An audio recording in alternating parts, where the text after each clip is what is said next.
Well, match 19, what another epic battle it was. A last over finish yet again. It was the Giants that set the total first up, 165. It was Gabaz that really carried with his 72 off 45. Piyush Chawla, player of the match, he took 4 for just 27. Then it was the Knight Riders' turn to have a bat. Hales and Salt had a terrific partnership up the front, but it was Russell that finished them off in the end with a huge 6.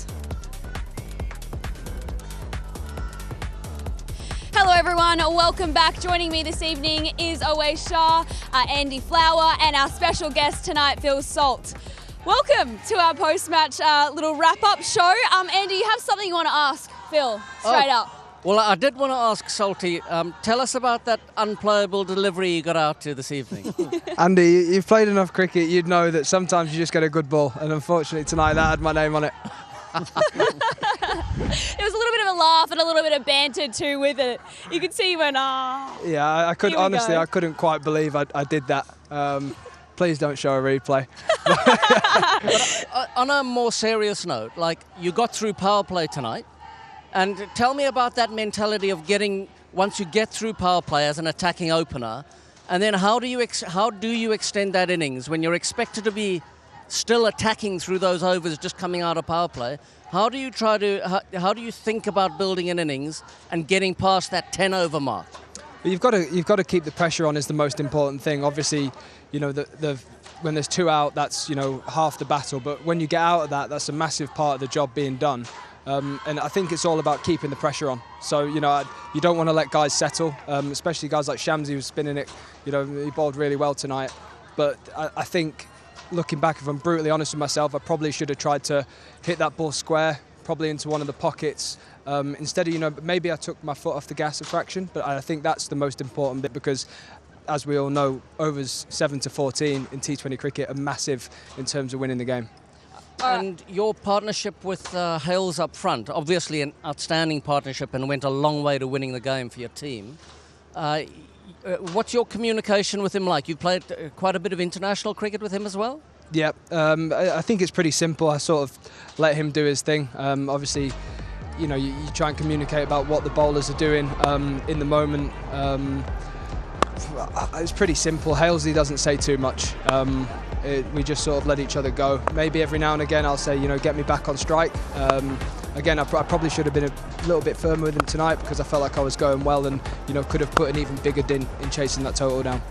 And tell me, when you're playing on a ground like this with a very short side, and even I think in that first innings the wind was drifting that way a little, made it even shorter. How tempting is that for you as batters to target, and can you get yourselves into trouble with it? Yeah, definitely. It can suck you in at any moment. You know, maybe I feel like tonight, you know, there was 6 I hit off Fred Clarkson where I sort of preloaded it. I didn't premeditate it, but I preloaded it in my mind. If he gives me the length here, I'm going to knock it that way, and I'm just going to get it up because I know if I get it up, then it's going to travel for 6. But you don't want to be getting the trap of hitting everything that way. I don't want to be starting to fight the line of the ball, especially somewhere where it is a fraction on the slow side here. So as much as it is a scoring opportunity, you also can't get dragged into it. Now, congratulations, eighth English player, to score 8,000 runs. Do you know about these stats beforehand? Do you get presentations, or they just come up and it's another number? They come up. It is nice when it comes up. You know, I don't have a number in my mind that I want to get to, but, you know, to keep ticking them off it is really satisfying, actually. I say I've not got an eye on it, but when it does come up, I do like it. Surely you got a number. Is there one in your head that you can name right now that you go, oh yeah, that'd be pretty nice? 29 now. If I could get to 15, I think that'd be it. What's that, 5 good years? Andy, you tell me, you're my coach. They'll be great years. I want to get to 15 too. Now, we don't want to rub in your face this wicket, but we actually do have the footage. Do you want to watch it back? Yeah, go on then. Give us your commentary. Come on, tell us, Salty. Were you trying to punch it down to the long on? It came out, obviously, it was pretty slow out the hand, and it was a leggy. And I thought, oh, I'll just knock it. And obviously just got there so early. Whereas if I would have actually kept a bit more of an attacking mindset and gone cross-batted, because I had all the time in the world to get into a position to hit that cross-batted, that would have been, a much better way to put Shamsi under pressure at that point in time. Just want to pick up on your mindset. You mentioned mindset. Do you change your mindset? Of course, we all know in the power play it's going to be very much attacking. You're going to try and dictate terms. After the power play, till about, say, if you find yourself there till the 15th over, what is your mindset? I think my approach is pretty simple. I've got to get a boundary in one of the first 2 balls of the over. That's a way to obviously capitalise and get bigger overs. You don't often do it, where you go ... 1, run a 2 and then go 6-4.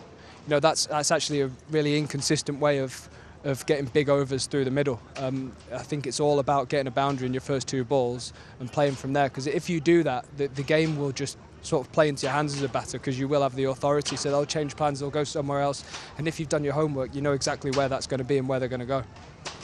Mindset question yet again. I mean, you had 4 losses, on the trot, and now you've had 2 wins on the trot. What was that energy like coming into today's game, knowing that you had a win last time against the table toppers here in Abu Dhabi? But did you think that really lifted the group's energy a little bit more coming into today's match? I think it did, yeah. And obviously, I try and look at things on a sort of game-by-game basis. But I think if we're being, completely honest with ourselves, we've not played close to our best cricket yet. We've done it in fits and starts, and we've shown flashes of playing good cricket. But, if we play one of our best games tonight, I think we had nearly one of our best games with the ball. But I think in a perfect world, we'd have finished that game off in the 14th, 15th, and I think that would have been near to our perfect game. So it's just about chasing that, not getting too carried away with, with being perfect and not making mistakes, but having it in your back of your mind. Andy, obviously Shafane Rutherford had another great innings with the bat today. What do you make of the whole innings from him? Well, firstly, I love watching him play. He's a left-hander and he's so classy on the offside. He's really easy on the eye. Lots of power. There was an over when he faced Moeen Ali that was a big shift in the game, actually. He got a 4 through backward point off the back foot, really classy little shot. And then he pulled 2 sixes. That one he used his feet brilliantly, picked the length nicely, and 2 sixes in a row. So he went 4-6-6, scored 16 in the over. And that gave them the little pressure release that I think they needed at that time.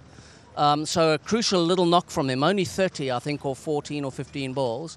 But in the greater scheme of the chase, it was absolutely crucial. Yeah, power hitters galore in this side. Ace, how about Andre Russell's 6 to finish off the match? Wasn't it good? Well, that was typical Dre Russ. That's why he's been, in the past, been paid the big bucks. Come and finish off the game.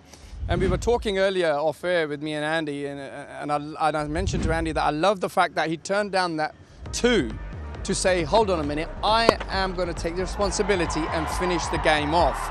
Yes, that was I think 2 overs before he hit that 6, but that was the finishing touch.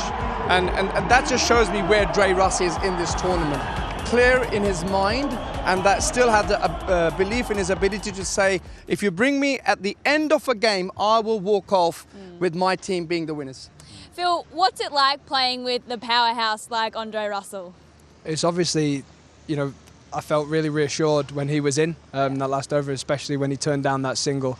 I think it could be his dream scenario, 6 to win. I think that's what he dreams up when he's sat in his room playing with his 12 bats. I think that's exactly what it is. So, yeah, obviously, he brings a lot to the team with the bat and the ball. But I felt very confident watching him tonight. What is it that you enjoy most about playing with this side? I mean, you all look like you're pretty close as well, tight-knit group. Yeah, probably the more of an exposure to the West Indian culture. Obviously, we've got a lot of West Indian boys. It's really interesting how they think about the game. Obviously, the strong lads, they're all really, really good 6 hitters. And, I'm not blessed with the size of Dre Russ, but, that's an area in my game that I'm really keen on developing. So it's nice to spend a bit of time with him and listen to, his thoughts on the more technical side of it and how he thinks about chasing runs down, because I'm not going to be able to take all of it, but I'm going to be able to pick little bits here and there. Absolutely. I mean, you've got an amazing coach with DJ Bravo at the helm too. What's he like to play under?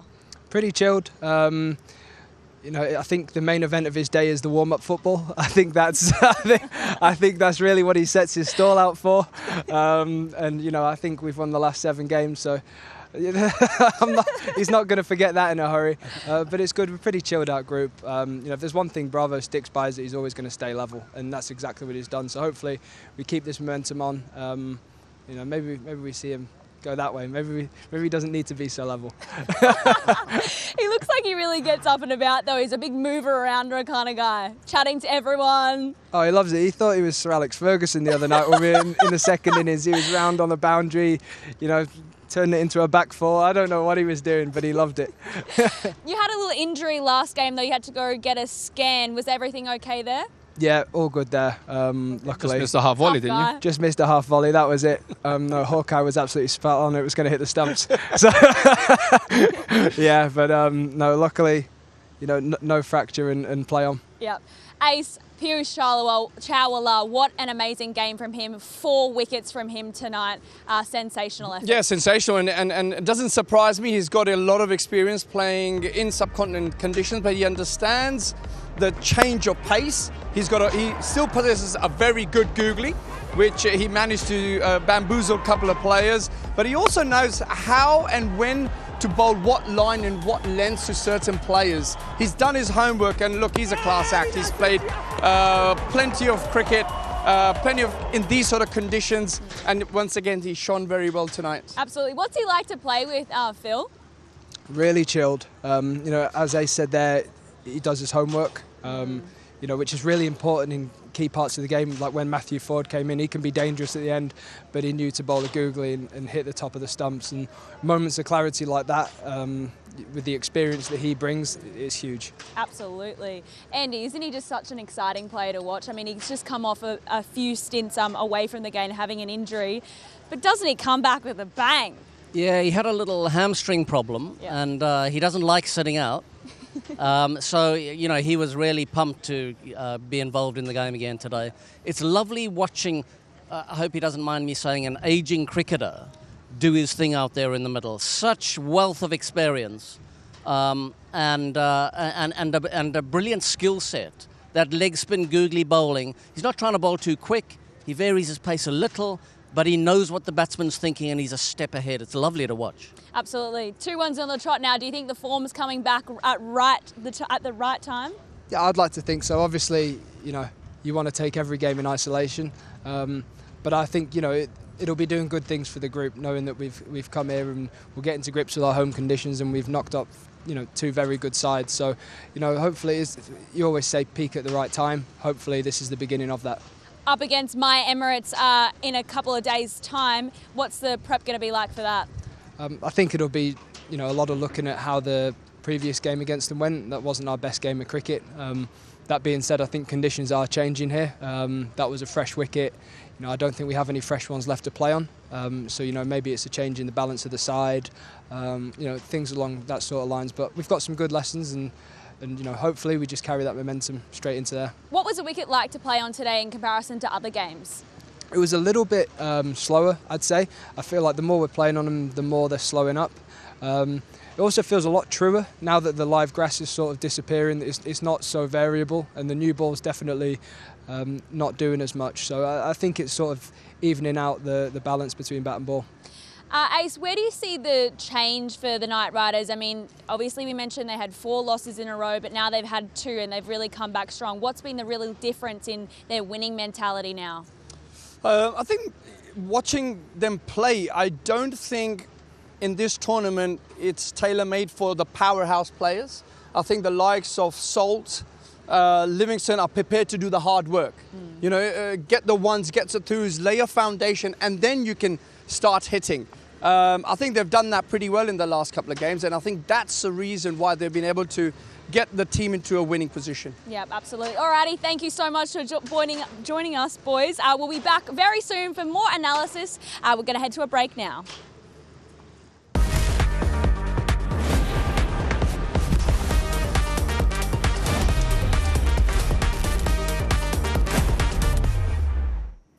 Welcome back, everyone. Joining me this evening is Simon Dool and Mike Hazeman. Now, boys, Knight Riders, they've had a win, second one on the trot now, thankfully for them, peaking at the right time, would you say, Hazy? Well, and also, I mean, it's a really good performance when chasing. I mean, they haven't won chasing since the start of season 3. Yep. So that's another little feather in their cap. So good luck to them. I think they're a very dangerous side. They got on a bit of a roll. They lost 4 in a row. They've now won 2 in a row, getting a roll. They've got some powerful players in that lineup. And they're going up that ladder pretty quickly, I think, and they could be a real threat when it gets to the sharp end. Totally. Don't we just love a little last over finish? I mean, there's been 12 of the 19 matches played, Dooley. Well, from a commentary point of view, from a fan's point of view, I think it's great. The crew aren't all that happy with it, and they've got to go from here up to Sharjah tomorrow and things like that. But look, they are good. They're very good. And you know, it's nice to call it. It's nice that the players feel under a little bit of pressure. We saw it last night as well, with players under pressure late in the piece. Good captaincy at different times, some great bowling. Shamsi's spell got them right back into the contest. So you just want big match players at those times at the crease. I heard Oace talking about Dre Russ at the back end wanting the moment. And when you've got those sort of players that want the moment, that want it's not wanting the limelight, it's just wanting the ability to take it home for their team. Absolutely. That's the sort of player you need. Yeah. Shamsi, we've got to talk about him though. He took 3 from his 4 bowled this evening. Fantastic work from him. Yeah, really good work from him. And I was watching him very closely actually before the game got underway, and I could see that he wasn't really sort of going through his normal routines a lot, so I don't think he expected to play. So obviously it was the super sub was a late change. They changed their mind. I guess the Tashara was going to come in, but it wasn't the case. But I thought he did unbelievably well. So good luck to him. I mean, Shams is one of those guys who makes things happen when he's bowling well, and that's obviously the key. And sometimes he doesn't bowl well in the first couple of overs, and he doesn't get the chance to bowl the third, and then he's on the sideline, which has happened when he ran into Kyron Pollard in the previous game that he played. But he got it right almost first ball in this one. It was just great to see it. I'm a big rat for Shams as a character, as an individual, and for his talent as well. So I'm very pleased for him. Dooley, what do you think of the magician tonight? I think, and Hazy will know him better than me, but he strikes me as quite a confidence guy. Once he's got his confidence up a little bit, and you know the captain's going to him on a regular basis saying, mate, I need you to do this, then I think he gets on a bit of a roll, Hazy. Would that be fair? He just 100%. When he's got the backing of the players and the confidence of the coach and that sort of thing. And I agree with Mike Hazeman. I think they were looking at Tashara all night, and it was a late call when the ball started to turn a little bit, and with that breeze around tonight, the dew. I mean, the ground's not even wet, so there was no dew tonight, so they could actually play a spinner in the second innings. So I think it was a late call. I just love what he does. It's a different type of action to some of the left arm wrist spinners that we see. It's not high by any stretch of the imagination. He keeps the ball a bit like Noor Ahmed, quite low and skiddy, so he's always bringing the top of the stumps into play from an LBW point of view. The wrong end, a beautiful delivery tonight to get that wicket with the wrong end. He's got all the variations. I thought he was very smart too. When Dre Russ came out, the 2 deliveries, Andy Flower and I were on commentary, the 2 back into the pads, put a slip in, don't bowl the wrong end, get them coming back into the pads. So he's also a smart cricketer. But, there was a lot to like about that in a losing cause. And just on that low arm action, there's so many coaches over the years that have actually told him to get higher and higher and higher, and he's rejected that. No. He's just gone with that low arm action and treated that as a real strength, and it's paid dividends. Hazy, was James Vince aggressive enough in that 4th over of Shamsi's? Yeah, I thought he was. Yes. My answer's yes. 3 times I've said yes now. Oh, good. Okay, Right. One more? Yeah. I thought he could have taken a little leaf out of Kyron Pollard's, but not just in the Shamsi over. Pollard's captaincy last night was as exceptional as I've seen a captain in T20 cricket for a long, long time. James Vince, I rate very highly. I think he's a terrific captain. Seen him a lot in the UK, a lot around the world at different franchises. He's a winning captain, but I thought there was a chance to be a little more aggressive when it looked like the game was slowly getting away from them, because they needed wickets. I know Shamsi provided them, but they could have just been a little more aggressive, maybe.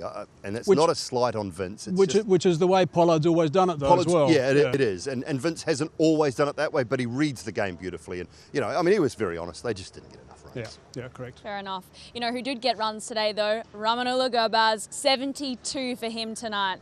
Powerhouse. Brilliant. Great to watch. I just want to see them both get going. Yeah. I want to see the Nasanka-Baz combination. Wouldn't it be good? What are you going to sank Baz? What are we going to call it at the top of the order? Everyone gets a nickname, don't they, when they bat well together? But I just want to see them going together, because he's brilliant, and they hit the ball in different areas too. Gurbaz has always been a very powerful square of the wicket player. He hits the ball well down the ground. He's not afraid to go after the bowling. The thing I say about Gurbaz, and I say this often in commentary when we see him, he just gets a little too antsy at times for my liking. When he reacts and doesn't go after something that's not quite there, when he just reacts to the ball, whether it's full, whether it's short, he's in such a good headspace. And then I find he's more fluent all around the ground. And that's how he started as well. He held his shots much better today at the start when he started, and he played very well. Hit a couple of beautiful sixes down the ground off Jason Holt over the sight screen, and that gave him the confidence, I think, to keep going that way without sort of forcing the issue too much, which we know he has done in the past, a little bit too impetuous and got out. He got that way for a little while, and but then kicked on again and got to 70, so he played well. I think we should have a little look at the table, because the Giants, they're on 3 losses on the trot at the moment. They're still in second place, but run rate is really the thing that's holding them up at the moment in that spot. So the pressure will be on, won't it, Dooley, for them to really get a win under their belt. It's not the time for them to slow down. Well, all 5 teams, from 2 to 6, 2 points only between the 5 teams, they are all a chance of making that top 4. Run rate will come into it. And you look down that list, Dubai Capitals have got a positive net run rate. So a couple of wins for them. So they're positive 0.49. Their run rate is better than everyone else in the table at the moment. So if they take a couple of wins, all of a sudden they would jump to second on that points table. You don't want a negative run. When you get a chance to win a game and win it well early-ish in the tournament, Hazy, you've got to take it. Absolutely. And if you look at the Warriors, they've only played 5 games, so they're a couple of games behind some of the other teams at this stage, and they've only played the 5. Everyone else played at least 6, so they can really hop up if they play well, particularly tomorrow. Absolutely. Now, winners are grinners. Let's take a look at our competition winners from yesterday. It's the ZTV questions. Now, the questions from yesterday was, who was DC's most expensive buy at the auction? It was Scotty Curry. And speaking of spice, our second question was, who was the most expensive batter to be bought at the auction? And that was, of course, the Spice Man himself, Andre Fletcher. So well done to all of our lucky winners who are on screen now. So for anyone who took part in tonight's quiz, results will be announced tomorrow night. So best of luck and congratulations once again to our winners. Rightio, so it is the Warriors and the Capitals that are facing off tomorrow. It was going to be in Sharjah, but there's expecting to be some weather around, so it's now in Dubai International Stadium. Because the weather today in Sharjah, actually. Lots of rain today in Really? Sharjah. That's why they made the move early. So, Okay. Yeah. They had a good call. I think it's a great call. You make these calls the day before. The ground at the outfield at Sharjah is too wet to play tomorrow. They didn't think it'd be right. Move it right away. Get everybody sorted. And I think it's a great move. But the Capitals won't mind that. No. Capitals love playing in Dubai. fortress. A little bit more their home rather than Sharjah. So the Capitals won't mind that. They'll go in tomorrow feeling a little bit better about not having to make that drive up the highway. Totally. But the Warriors, they're on a roll. Finally, they had lots of losses to begin with, but things finally seem to be clicking. Yeah, that change room will be a little bit happier, of course. I mean, obviously, when they're not winning games, I mean, things don't go well in that change room. And they can always talk about the fact that things are pretty tight and that sort of business, but it makes a massive difference when you win. I mean, it's as simple as that. So they'll be feeling pretty comfortable, I think, and go another game. Alrighty, well, we cannot wait to see you tomorrow at Dubai International Stadium. Sharjah Warriors taking on Dubai Capitals. Can't wait to see you there. Thanks so much for joining tonight. Good night.